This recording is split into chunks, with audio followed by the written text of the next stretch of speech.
At the crowded JFK airport, the terminal buzzed with the usual chaos, rolling suitcases, loud announcements, and the weary shuffle of travelers rushing to make their flights. But amid the noise and bustle, a single moment of quiet arrogance was about to set off a chain of events that no one in Gate 27 would ever forget. It started with a woman named Angela Ross, a confident black CEO in her mid-40s. Dressed in a sleek navy business suit and wearing understated diamond studs, she walked with the poise of someone who had earned her place in every room she entered. Her flight today was not just another business trip, it was personal. She was heading to the West Coast to finalize the launch of a new fleet for her airline, Aurora Air, a company she had built from scratch. Angela checked in early, holding a first-class ticket. After security, she sat quietly near the gate, scrolling through emails. That's when she noticed a woman approaching the check-in counter, impatient, loud, and entitled. Her name was Melissa Grant, a tall, blonde woman in her 30s, clutching an expensive designer purse and wearing an expression that screamed superiority. She was clearly not used to hearing, "No." "Excuse me," Melissa snapped at the gate agent, "there must be some mistake. I was supposed to be in first class, not economy." "Fix it." The gate agent, maintaining calm professionalism, replied, "I'm sorry, ma'am. All first-class seats are fully booked. We can place you on the upgrade waiting list." "Unacceptable," Melissa interrupted, slamming her boarding pass on the counter. "Do I look like someone who sits in economy?" Passengers nearby turned their heads, uncomfortable but curious.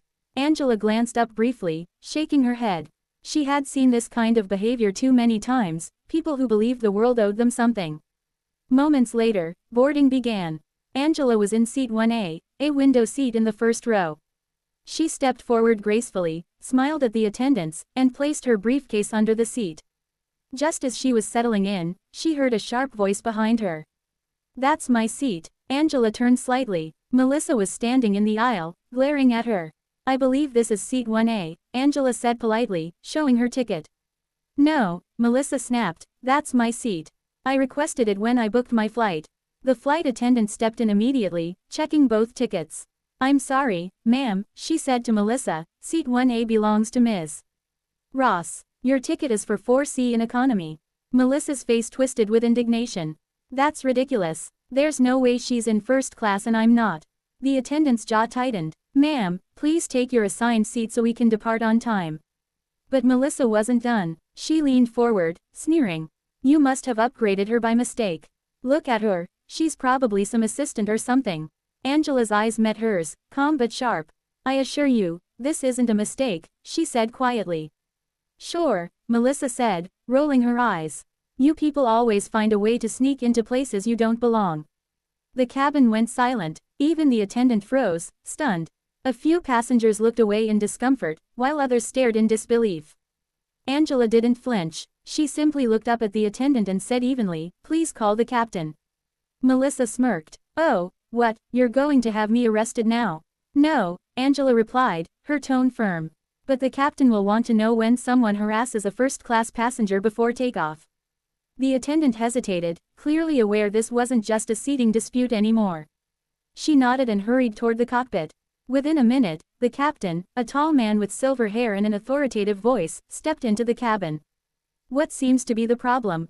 "Here," Melissa spoke first. "This woman stole my seat. You need to fix it. I paid for first class." Angela handed her ticket to the captain silently. He scanned it, then looked at the passenger manifest. When he saw Angela's name, his eyes widened slightly. He turned to Melissa. "Ma'am, seat 1A is reserved for Ms. Angela Ross. She is not only a paying first-class passenger, she's the founder and CEO of this airline." Melissa blinked. What? You heard me," he continued. "You are currently arguing with the owner of Aurora Air. Now, unless you'd like to be removed from the flight, I suggest you take your assigned seat immediately." The color drained from Melissa's face. Her arrogance melted into panic. I didn't know, I didn't mean." Angela finally turned to her, eyes steady but voice soft. "You didn't have to know who I was to treat me with respect. Basic decency shouldn't depend on someone's title." The cabin erupted in murmurs. A few passengers nodded approvingly. The captain gestured to the attendant. "Escort Ms. Grant to her seat, please." Melissa walked down the aisle silently, her earlier confidence gone. Some passengers gave her pitying looks, others disapproving ones. She sank into her economy seat, avoiding everyone's gaze. As the plane took off, Angela stared out the window, her mind calm.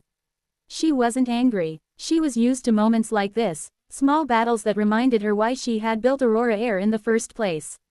Years ago, she had worked as a flight attendant. She had seen countless travelers like Melissa, people who dismissed her, underestimated her, or treated her as invisible. But she had also seen the potential for something better. An airline where respect came first. Where no one was judged by the color of their skin, the price of their ticket, or the clothes they wore. That vision became her mission.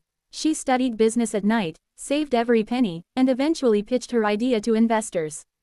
Most said no, some laughed. One even told her, "Airlines aren't built by women like you." But Angela refused to quit. She found one investor who believed in her, and from that seed, Aurora Air grew. Now, as she sipped her coffee in first class, she glanced back at the rows of passengers and thought about how far she'd come. Halfway through the flight, the same flight attendant returned. "Ms. Ross," she said quietly, "the passenger from earlier, Ms. Grant, asked if she could apologize to you personally. Would you like me to send her over?" Angela paused. She could have said no. She could have ignored her. But leadership, she had learned, wasn't about ego. It was about example. "Send her over," she said. Moments later, Melissa approached timidly. Gone was the arrogance, she looked small, nervous, and genuinely remorseful. "I just wanted to say, I'm so sorry," Melissa said softly. "What I said earlier was wrong. Completely wrong. I judged you, and I had no right to. I'm ashamed of myself." Angela nodded slowly. "I appreciate the apology, but I hope you'll remember, how you treat people when you think they're below you, says more about you than any first-class ticket ever will." Melissa nodded, eyes glassy. "You're right, I will remember." "Good," Angela said. "Now go get some rest. It's a long flight." When Melissa returned to her seat, the other passengers whispered words of approval. Angela didn't need applause. She didn't need revenge. She just needed the lesson to land. As the plane began its descent into Los Angeles, the sun painted the clouds gold. The captain's voice came over the intercom. "Ladies and gentlemen, we'd like to thank you for flying Aurora Air, a company built on respect, equality, and excellence. We hope your journey has been pleasant." Angela smiled faintly. The words meant more than most passengers realized. When they landed, Melissa waited by the gate again, not to rush off, but to hold the door open for others. When Angela finally passed, Melissa said quietly, "Thank you for the lesson." Angela smiled. "Safe travels, Ms. Grant." And with that, the CEO who had built an airline from nothing walked out into the sunlight, calm and unshaken, proving once again that true power doesn't need to shout, it simply stands tall and lets its integrity speak.